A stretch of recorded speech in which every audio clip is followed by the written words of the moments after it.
Por favor, abra su Biblia en el libro de Deuteronomio capítulo 5. Después de un momento leeremos el verso 29. Antes, permítame contarle de un funeral que se llevó a cabo hace algunos años ya, y que fue un funeral fuera de lo común. El ataúd estaba cubierto con la bandera norteamericana. El presidente, todo su gabinete, los congresistas y muchos dignatarios estuvieron presentes. Representantes de muchos países del mundo asistieron a ese funeral. Si usted hubiera sido una persona ajena a todo y no hubiera visto al presidente en ese sitio, hubiera pensado que este servicio fúnebre era en homenaje al presidente. ¿De quién era el cuerpo en ese ataúd? Esa persona jamás esculpió ninguna gran obra de arte, ni escribió algún extraordinario libro, ni era un condecorado héroe de guerra. ¿Quién fue ese hombre a quien estaban rindiendo homenaje póstumo? Pues fue un simple empleado público del Departamento de Servicios Foráneos de los Estados Unidos que había muerto en Trípoli, Italia, y había sido enterrado en suelo italiano. Con el consentimiento del gobierno italiano, desenterraron su cadáver y lo trajeron a los Estados Unidos para enterrarlo en suelo norteamericano.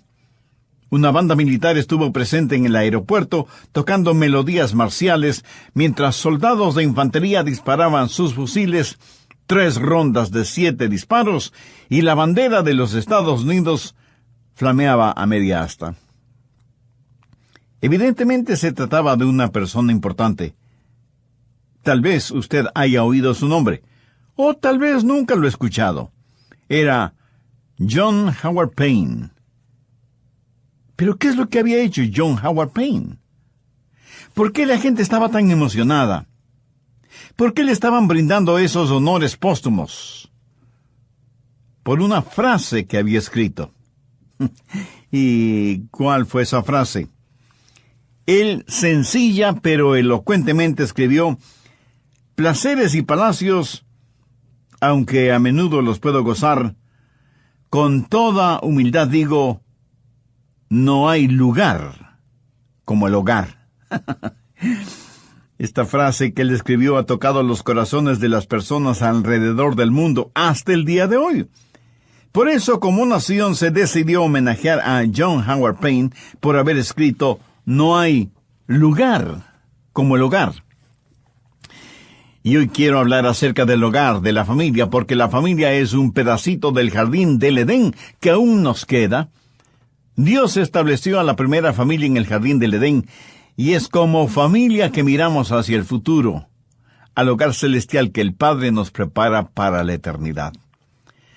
Los antropólogos y sociólogos y sabelotodólogos nos dicen que la familia de alguna manera surgió del pantano y cieno de la evolución y que a través de graduales procesos evolutivos en la biología y la sociología se formó la familia. ¿Cree usted eso? Yo no lo creo. La familia tuvo su origen en el corazón y la mente de Dios. Fue la primera institución que Dios formó para responder a las más profundas necesidades físicas, sociales, espirituales y fisiológicas de la humanidad. Es vital que entendamos la importancia de la familia porque los hijos deben nacer en el seno de una familia. Un niño en la familia desarrolla su propio concepto de lo que es el hogar. Un niño sin hogar no tiene ese beneficio. No sabe quién es o qué es. No tiene autoconciencia. Es dentro del hogar que un niño o una niña aprende quién es, qué es lo que puede hacer y qué es lo que se espera de él. El alma de un niño se forma dentro del seno de la familia, y es dentro de la familia que los hijos desarrollan un sentido de seguridad, de confianza. Es dentro del hogar que los hijos aprenden a ser amados, aprenden que son dignos, aprenden que son valiosos. Un hijo mira el rostro de sus padres y ve en los ojos de su madre eso que intuye es amor, y se siente apreciado porque su madre le ama, porque su padre le ama. Un niño adquiere el concepto de sí mismo en el hogar, adquiere el concepto de la familia en el hogar. Y cuando en el hogar hay parámetros y limitaciones y reglas y disciplina, los hijos aprenden que no son ellos mismos la ley. Aprenden que tienen que saber convivir con los demás miembros de la familia. Y van aprendiendo respeto a la autoridad. La Biblia dice que un hijo dejado a su voluntad será una vergüenza para sus padres. Busque Proverbios 23, los versos 13 y 14. No rehuses corregir al muchacho, porque si lo castigas con vara, no morirá. Lo castigarás con vara, y librarás su alma del Seol. Es en el seno del hogar que nuestros hijos adquieren el concepto de Dios. Se hace referencia a Dios como Padre. Y si nuestros hijos no reciben amor, misericordia, gracia y cuidados, el concepto de ellos acerca de Dios será totalmente torcido. La familia es la unidad básica de la sociedad, y por eso es que Satanás, desde el jardín del Edén hasta nuestros días, ha declarado la guerra a la familia. Por eso es que muchos seriamente preocupados preguntan, ¿hay algún futuro para la familia? ¿Es la familia una institución que continuará existiendo o llegará a pasar con la familia lo que ha pasado con los mastodontes y los dinosaurios que han desaparecido? ¿Se volverá la familia solo una reliquia de otra época? Mi amigo, hay ciertas cosas en la vida que son absolutamente no negociables. Ciertas cosas que debemos aprender si es que queremos que haya un futuro para nuestras familias. Y si es que no hay un futuro para las familias, entiéndalo muy claramente. No habrá un futuro para nuestra sociedad, no habrá un futuro para nuestros países, no habrá un futuro para el mundo. Bien, el capítulo 5 de Deuteronomio es como una repetición de los 10 mandamientos que encontramos en Éxodo 20. Se podría decir que es para reforzarlos. Pero en Deuteronomio 5:29, Dios dice lo siguiente en lo concerniente con su pueblo. ¿Quién diera que tuviesen tal corazón, que me temiesen y guardasen todos los días todos mis mandamientos, para que a ellos y a sus hijos les fuese bien para siempre? Dios está diciendo que si ellos guardan, cumplen sus mandamientos, habrá un futuro para la familia. Creo que todos conocemos los 10 mandamientos, y cuando digo conocer, admito que esto no significa necesariamente que los obedecemos. Como ya lo mencioné, y usted seguramente lo sabe muy bien, los 10 mandamientos los encontramos en Éxodo 20 y en Deuteronomio 5. Pero quiero que veamos Deuteronomio 6, desde el verso 1. Estos pues son los mandamientos, estatutos y decretos que Jehová vuestro Dios mandó que os enseñase, para que los pongáis por obra en la tierra a la cual pasáis vosotros para tomarla, para que temas a Jehová tu Dios, guardando todos sus estatutos y sus mandamientos que yo te mando, tú, tu hijo, y el hijo de tu hijo, todos los días de tu vida. Aquí Dios está hablando del futuro para la familia. Ahora, ¿por qué debemos guardar, obedecer y cumplir sus mandamientos? El final del verso 2 tiene la respuesta. Para que tus días sean prolongados. Veamos el verso 3. Oye pues, oh Israel, y cuida de ponerlos por obra para que te vaya bien en la tierra que fluye leche y miel, y os multipliquéis, como te ha dicho Jehová, el Dios de tus padres. El verso 4 es tal vez el más importante para un judío ortodoxo o el más importante en las Escrituras. Oye Israel, Jehová, nuestro Dios, Jehová uno es. Ahora quiero que note cuidadosamente lo que entonces se le dijo a Israel y lo que se nos dice a nosotros en la actualidad, desde el verso 5. Y amarás a Jehová tu Dios de todo tu corazón y de toda tu alma y con todas tus fuerzas. Y estas palabras que yo te mando hoy estarán sobre tu corazón y las repetirás a tus hijos y hablarás de ellas estando en tu casa y andando por el camino y al acostarte y cuando te levantes, y las atarás como una señal en tu mano y estarán como frontales entre tus ojos, y las escribirás en los postes de tu casa y en tus puertas. Esto es lo que Dios dice que debemos hacer para el futuro de la familia. Por lo tanto, debemos instruir a nuestros hijos para que como familia, como sociedad, como nación, tengamos un futuro. Al respecto, quiero que note algunos puntos muy importantes. Primero, el hogar es la universidad de la vida. Dios dice que sus mandamientos deben ser enseñados en el hogar, en el seno de la familia. Dios no dio estos mandamientos al gobierno, aunque los gobiernos deberían guiarse por ellos. Dios no dio estos mandamientos a la industria, aunque todos los industriales deberían aprender de ellos. Dios no dio estos mandamientos al sistema educativo, aunque la educación puede beneficiarse de ellos. Dios dio estos mandamientos a la familia. Entiende el texto y el contexto para que no tenga ningún pretexto. El plan prioritario de Dios es que la fe debe ser transmitida de los padres a los hijos. Nuestros hijos deben ver nuestra fe en Dios, en todo lo que hagamos, en todo lo que decimos. La atmósfera o medio ambiente en el cual nuestros hijos crecen debe estar saturada de piedad, basada en el cumplimiento de los 10 mandamientos.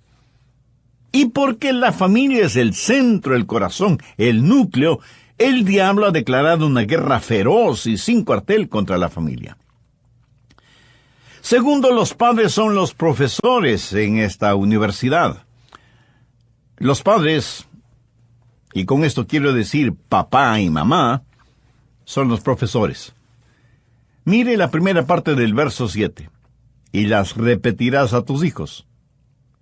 En algunas versiones bíblicas, la palabra repetirás está traducida muy correctamente como enseñarás. ¿Sabe lo que muchas veces es un delincuente juvenil? Es un jovencito o una jovencita tratando de actuar como sus padres. Muchas veces hablamos de hijos irresponsables cuando el verdadero problema son los padres irresponsables. Padres y madres que no hacen lo que deberían hacer como padres y han botado a la basura sus responsabilidades. Ahora, como profesor o profesora en esta universidad de la vida, ¿qué cualidades y calificaciones debe tener? El verso 5 lo dice: y amarás a Jehová tu Dios de todo tu corazón, y de toda tu alma, y con todas tus fuerzas. ¿Lo ve? Esto es un requisito indispensable para ser un profesor o profesora en la universidad de la vida. Ustedes como padres, como profesores, deben entender lo siguiente: hay un control central en cada hijo, y usted no puede controlar el control central de su hijo o de su hija, porque ellos son los que controlan ese control central. ¿Sabe qué? Dios no va a pasar por encima de ese control. Porque Dios no va a forzarle ni a usted, ni a sus hijos, ni a nadie a comportarse de cierta forma. Dios le capacitará para eso, Dios le guiará. A Dios le gustará que usted haga ciertas cosas, pero en última instancia, usted es quien decide. Por lo tanto, una de las cosas más sabias que usted debe aprender es que usted no puede tomar decisiones por sus hijos. Es cierto, lo puede hacer cuando son pequeños y los puede guiar. Pero llega un momento en la vida de nuestros hijos en el cual ellos deben tomar sus propias decisiones. Usted toma sus propias decisiones. Nunca fije metas u objetivos para los demás, porque usted no puede controlar el control central de nadie. Yo tengo deseos para mis hijos y tengo deseos para mis nietos. ¿Sabe lo que deseo para ellos? Que amen a Dios con todas las fuerzas de su ser, que vivan vidas puras, piadosas y honestas, que nos amen a Joyce y a mí, sus padres, que nos amen nuestros nietos, que se amen entrañablemente los unos a los otros, y que Dios les use poderosamente. Ese es el deseo de mi corazón y mi oración por ellos. Mi esposa y yo oramos diariamente por ellos, nombrando a cada uno de ellos. Yo tengo deseos para mis hijos y nietos, pero tengo metas para mí mismo. Mi meta es ser un buen padre. He determinado en mi mente que quiero ser un buen padre, porque puedo tomar esa decisión yo mismo. Así como me decidí por Jesús, así como decidí que por la gracia de Dios sería un buen padre y que amaría a Dios con todo mi corazón. Así que la calificación o cualidad para ser un buen profesor en la universidad de la vida es amar a Dios con un amor sincero, sin mediocridades. Nuestros hijos necesitan ver en nosotros que amamos a Dios honesta, sincera y apasionadamente. Y recuerde que los hijos pueden detectar una falsedad en forma intuitiva. Sus hijos saben que usted no es perfecto, pero también saben que usted ama a Dios con todo su corazón, porque vive y actúa motivado por ese amor. Y usted debe amar a Dios no solo con su corazón, sino también con su alma, o sea, con su ser interior.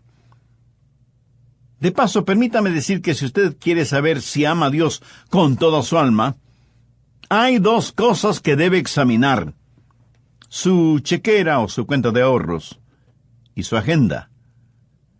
La primera para saber en qué está invirtiendo el dinero, y la segunda para saber en qué o cómo invierte su tiempo, para saber qué es lo que realmente tiene importancia para usted. Sus hijos deben saber que no hay ningún rincón en su vida que tenga el rótulo de privado, aún para Dios. Y esto tiene que ver con lo que lee, la música que escucha, sus canales favoritos en la televisión, las páginas de la Internet que consulta, las diversiones que tiene, etc. Comenzaré haciendo un breve resumen de lo que estudiamos en el programa anterior en relación con el futuro de la familia. Dije que la familia es la unidad básica de la sociedad y por eso es que Satanás, desde el jardín del Edén hasta nuestros días, ha declarado la guerra a la familia. Por eso es que muchos seriamente preocupados preguntan: ¿hay un futuro para la familia? ¿Es la familia una institución que continuará existiendo? ¿O llegará a pasar con la familia lo que ha pasado con los mastodontes y los dinosaurios que han desaparecido? ¿Se volverá la familia solo una reliquia de otra época? Amigo, hay ciertas cosas en la vida que son absolutamente no negociables. Ciertas cosas que debemos aprender si es que queremos que haya un futuro para nuestras familias. Y si es que no hay un futuro para las familias, entiéndalo muy claramente, no habrá un futuro para nuestra sociedad, no habrá un futuro para nuestros países, no habrá un futuro para el mundo. Y vimos ya dos principios importantes. Primero, el hogar es la universidad de la vida. Y segundo, los padres son los profesores en esta universidad. Tercero, los 10 mandamientos son el plan de estudios. En el capítulo 5 de Deuteronomio tenemos los 10 mandamientos, y en el capítulo 6 dice que los padres deben enseñar esos mandamientos y estatutos a sus hijos y nietos. Ahora, permítame decir algo en forma muy enfática. Los 10 mandamientos no son accidentales ni incidentales, son fundamentales, dados primordialmente a los padres para que los enseñen a sus hijos y nietos en el seno de la familia. Estos mandamientos son sólidos como el acero, pero no son frías y rígidas restricciones. Son leyes liberadoras de vida. Son las paralelas sobre las cuales el tren de la vida con el núcleo de la familia debe recorrer. En la actualidad, Muchos cristianos evangélicos están molestos y se quejan porque los 10 mandamientos ya no se exhiben en los salones de clases de escuelas y colegios. Y estoy de acuerdo en que eso es muy triste. Pero pregunto, ¿cuántos de ustedes tienen los 10 mandamientos en la sala o el dormitorio de sus hijos, o aunque sea en el garaje o el sótano de su casa? O en algún lugar en donde constantemente todos los miembros de la familia puedan leerlos. Al respecto, Dios les dio a los israelitas órdenes concretas y precisas. Veamos Deuteronomio 6:9. Y las escribirás en los postes de tu casa y tus puertas. ¿Para qué? Pues para que todos los miembros de la familia, al salir de la casa o al entrar en la casa, pudieran leerlos. Dios nos ha dado los 10 mandamientos como directrices espirituales y morales, y nunca tendremos familias exitosas a menos que les enseñemos los parámetros divinos a nuestros hijos y nietos. Mi amigo, en la sociedad actual en la que vivimos, no es suficiente el decir a nuestros hijos, porque yo lo digo. Más bien, con la Biblia en la mano, debemos decirles, mira, hijo o hija, esto es lo que Dios enseña en su palabra. Ahora, esto no significa que usted no ponga ciertos límites.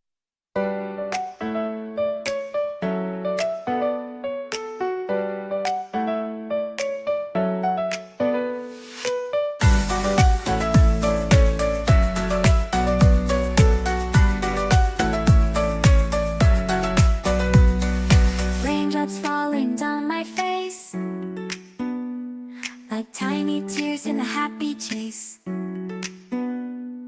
Hopping through the puddles, see colors dancing wild and free. Skies are gray, but I don't mind. Cool raindrops on my skin I find. Kicking off my Saturday, watch the clouds just drift away. Rainbow in the rain, what a sight. Colors shining oh so bright. Dancing in the streets, so bright. Everything will be alright.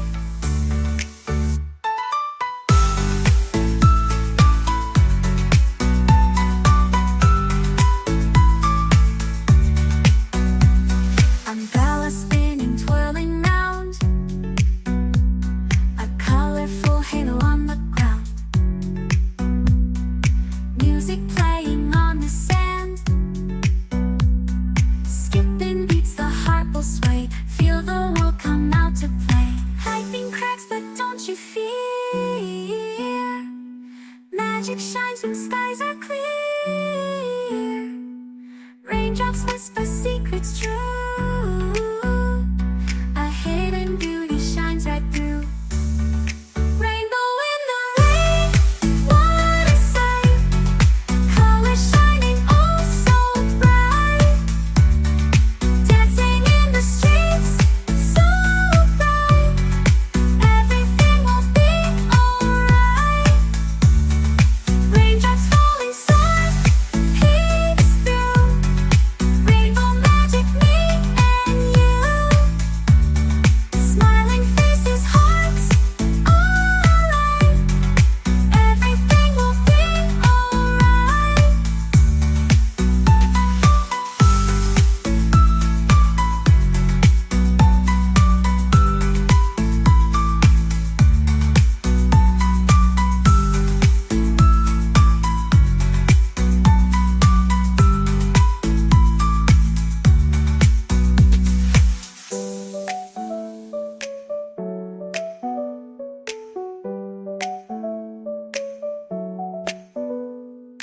Raindrops falling, sun peeks through. Rainbow magic, me and you. Smiling faces, hearts alight. Everything will be alright.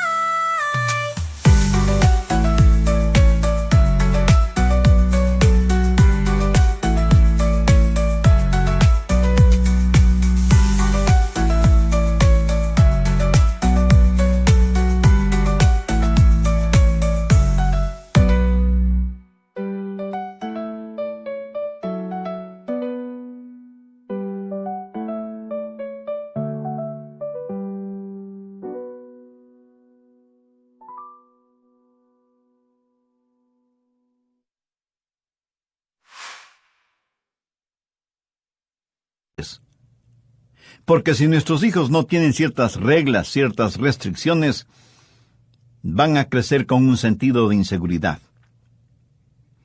Y desde ya debo decirles que ellos empujarán y probarán esos límites. Eso es normal y natural, y no hay nada de malo en eso. Eso es instintivo en la vida.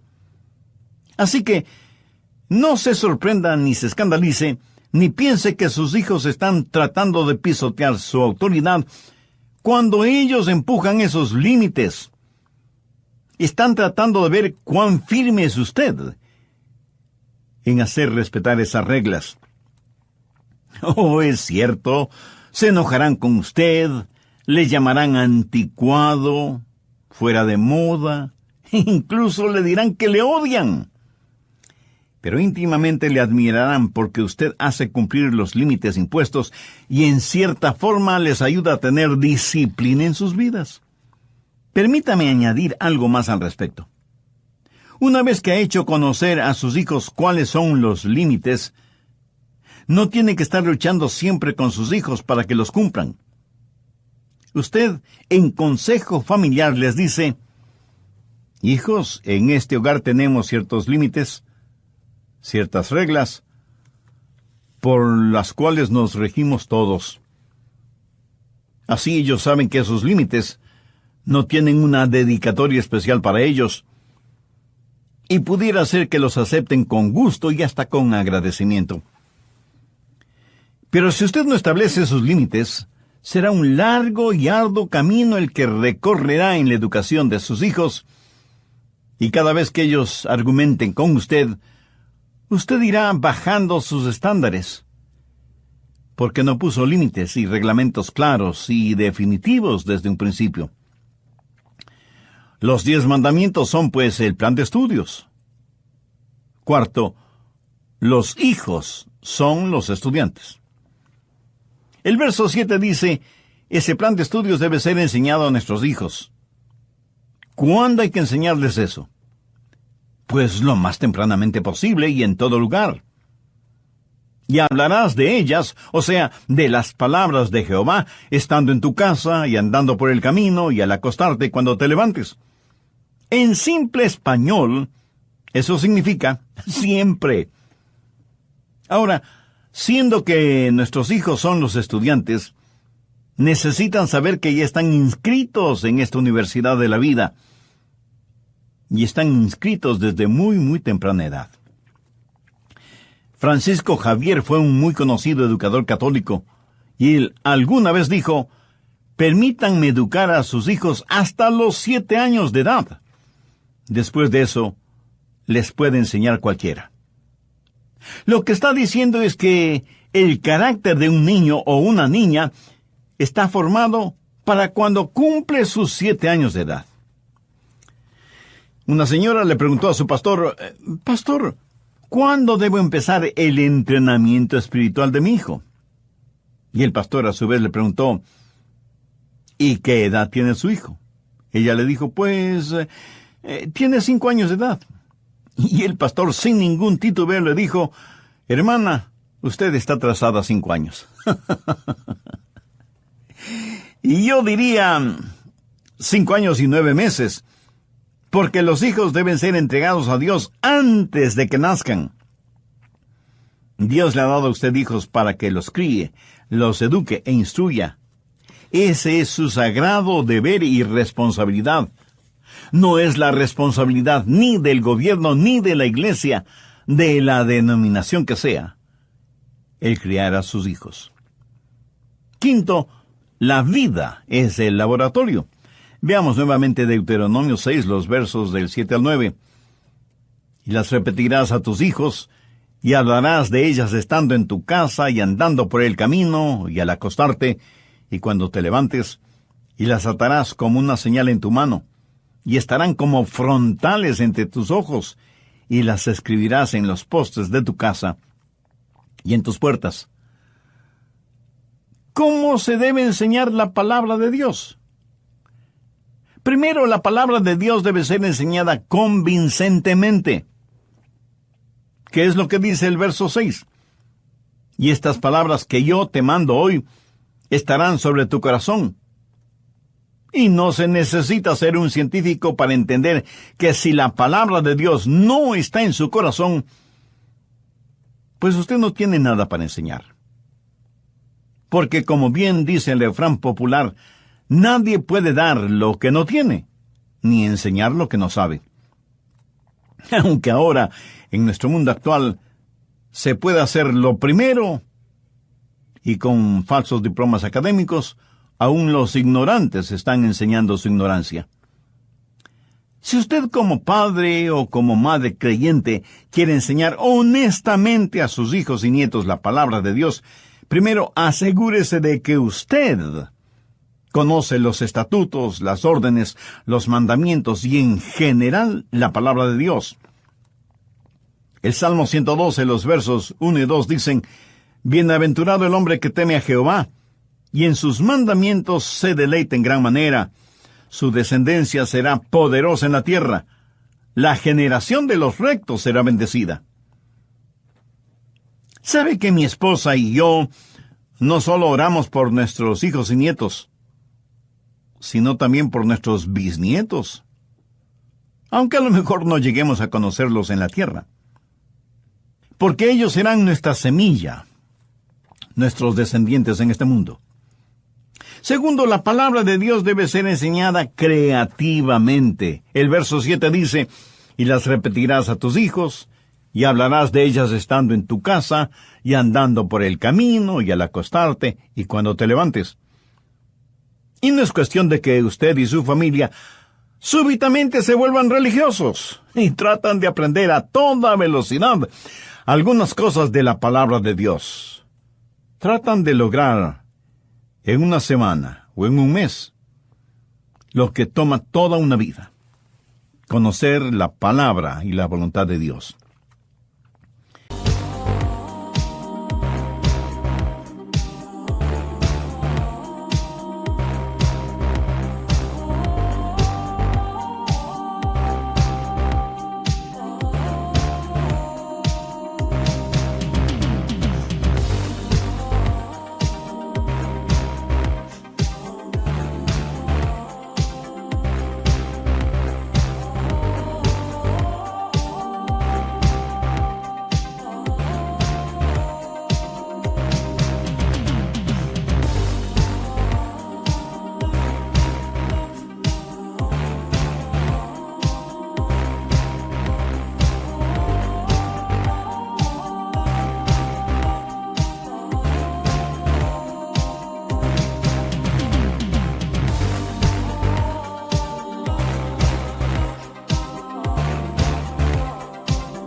Hay que ser creativos en la enseñanza de todo el consejo de Dios.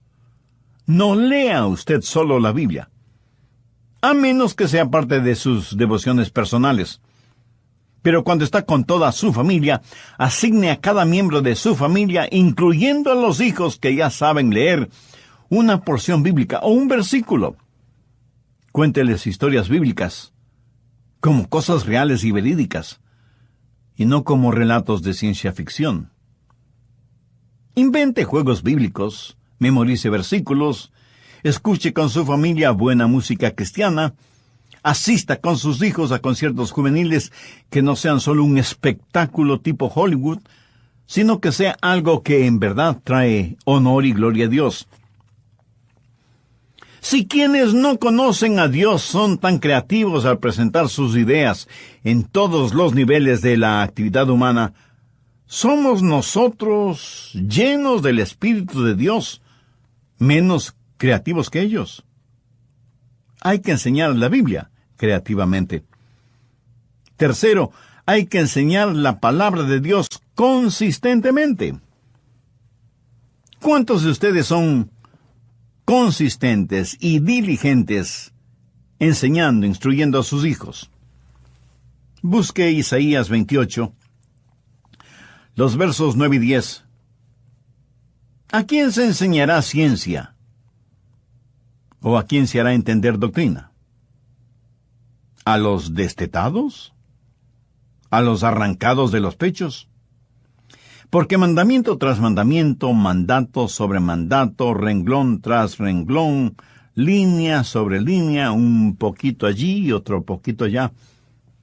Mi amigo, esa es la forma de enseñar la palabra de Dios. Ahora reconozco que esto no es nada fácil. Pero ninguna cosa que realmente vale la pena es fácil. Pero la fuerza acumulativa de esta forma de enseñanza será extraordinaria, con dividendos espirituales eternos. Cuarto, hay que enseñar la palabra de Dios conversacionalmente. El versículo 7 dice, y hablarás de ellas.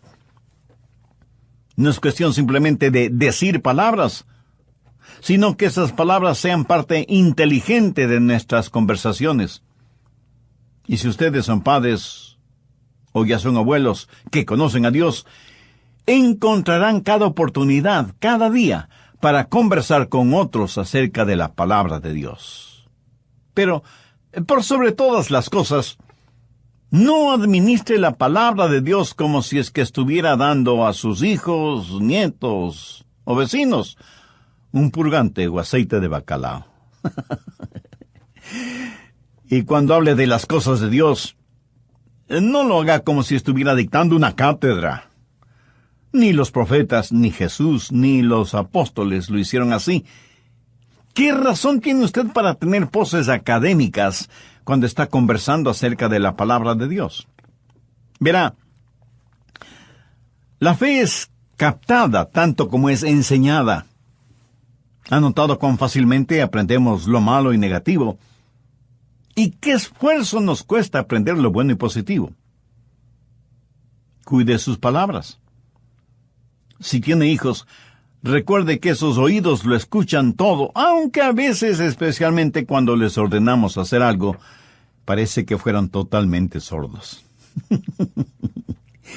Y finalmente, cuando esté enseñando la palabra de Dios, sea ilustrativo y práctico. Mire lo que dicen los versos 8 y 9.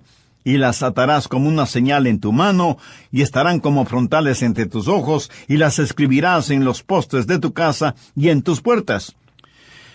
Los judíos, sobre todo los ortodoxos, tienen unas pequeñas cajitas llamadas filacterias, que contienen porciones de la Biblia.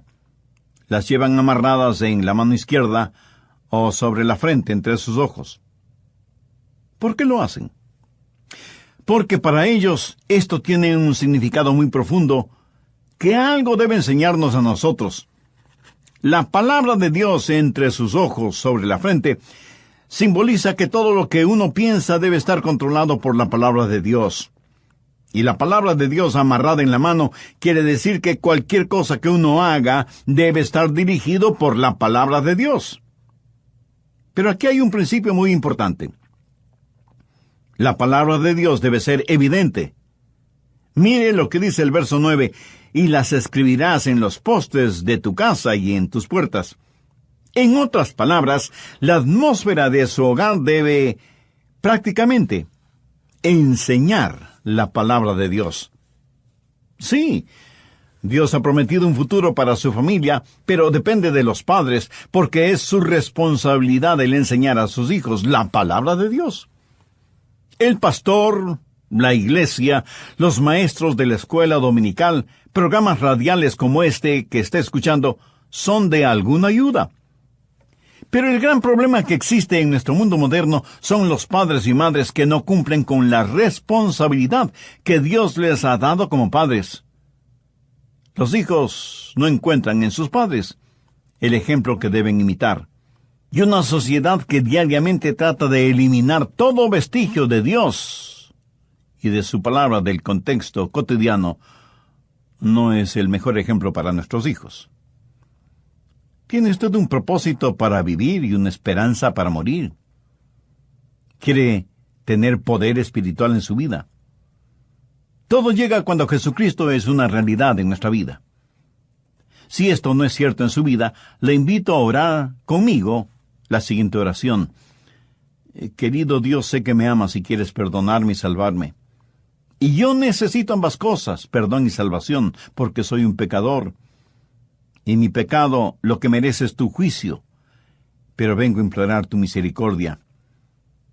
Señor Jesús, tú pagaste la culpa de mis pecados, derramando tu sangre y entregando tu vida en la cruz. Me avergüenzo de mis pecados y me arrepiento de ellos. Te invito a que vengas a este mismo momento a morar en mi corazón como mi Salvador y mi Señor. Haz de mí la clase de persona que tú quieres que sea. Lo pido en tu santo nombre. Amén.